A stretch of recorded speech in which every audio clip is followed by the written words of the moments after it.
Welcome to mini foods Jaisingh. எல்லோருக்கும் வணக்கம். இன்றைக்கி நம்ம வீட்டில் இருக்கிற ஒரு கப் அளவுக்கு கோதுமை மாவு வச்சு ஒரு சுட சுட கிறிஸ்பியான சாஃப்டான ஒரு ஈவினிங் டீ டைம் ஸ்நாக் தாங்க பார்க்க போகிறோம்.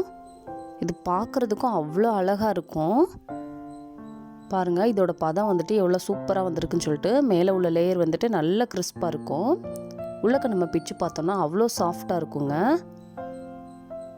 பாருங்கள் எவ்வளோ அழகாக வருதுன்னு சொல்லிட்டு. டீ காஃபி கூட வச்சு சாப்பிடும்போது ரொம்பவே சுவையாக இருக்குங்க. இப்போ எப்படி செய்கிறதுன்னு பார்க்கலாம். இப்போது ஒரு பாத்திரம் எடுத்துக்கலாங்க. அதில் 1 டேபிள் ஸ்பூன் அளவுக்கு சின்னதாக கட் பண்ணி வச்சுருக்கிற இஞ்சி துண்டுகள் சேர்த்துக்கலாம். 1 ஸ்பூன் அளவுக்கு ஜீரகம் சேர்த்துக்கலாம். 3 பச்சை மிளகா நல்லா சின்னதாக கட் பண்ணி வச்சுக்கேன், அதையும் சேர்த்துக்கலாங்க. இல்லை 1/2 ஸ்பூன் அளவுக்கு ஆப்பச்சோடா சேர்த்துக்கலாங்க. ஆப்பச்சோடா வந்துட்டு ஆப்ஷனல் தான். கொஞ்சமாக கொத்தமல்லி தலைகள் சேர்த்துக்கலாம்.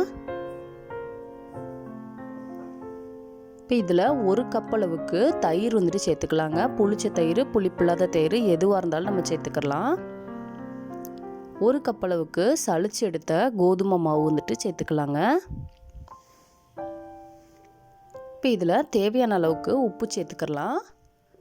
அவ்வளோதாங்க. இந்த இன்க்ரீடியன்ட்ஸ் எல்லாமே நம்ம வீட்டில் எப்போவுமே இருக்கக்கூடியது தான். இப்போ இது எல்லாத்தையுமே சேர்த்துட்டு கையை வச்சு இதே போல் மெதுவாக கலந்து விட்டுக்கலாங்க. அந்த தயிரோட ஈரப்பதத்திலேயே ஃபஸ்ட்டு இது போல் கலந்து விட்டுக்கோங்க. பாருங்கள், இதே போல் நல்லா கலந்துட்டு நம்ம கொஞ்சம் கொஞ்சமாக தண்ணி சேர்த்துக்கணும். தண்ணிக்கு வந்துட்டு அளவு கிடையாதுங்க. இதே போல் கொஞ்சம் கொஞ்சமாக தண்ணி சேர்த்துட்டு இந்த அளவுக்கு மாவு வந்துட்டு பதமாக வர மாதிரி கலந்து எடுத்துக்கோங்க. ரொம்ப திக்காகவும் இருக்கக்கூடாது, ரொம்ப தண்ணியாகவும் இருந்துடக்கூடாதுங்க. இந்த அளவுக்கு பதம் இருக்கணும். இப்போ ஒரு பாத்திரத்தில் எண்ணெய் சூடானதுக்கு அப்புறமா நம்ம கலந்து வச்சுருக்கிற மாவை தேவையான அளவுகளில் இதே போல் கொஞ்சம் கொஞ்சமாக விட்டுக்கோங்க. நம்ம இதில் தயிர், ஆப்பச்சோடாலாம் சேர்த்துருக்கனால இது வந்துட்டு ரொம்பவே சாஃப்டாக இருக்குங்க. நம்ம போடுற மாவை விட அந்த அளவு வந்துட்டு புஷ்ஷுன்னு பெருசாகி வரும். போட்டு 1 நிமிஷத்துலேயே இதே போல் கலந்து விடுங்க.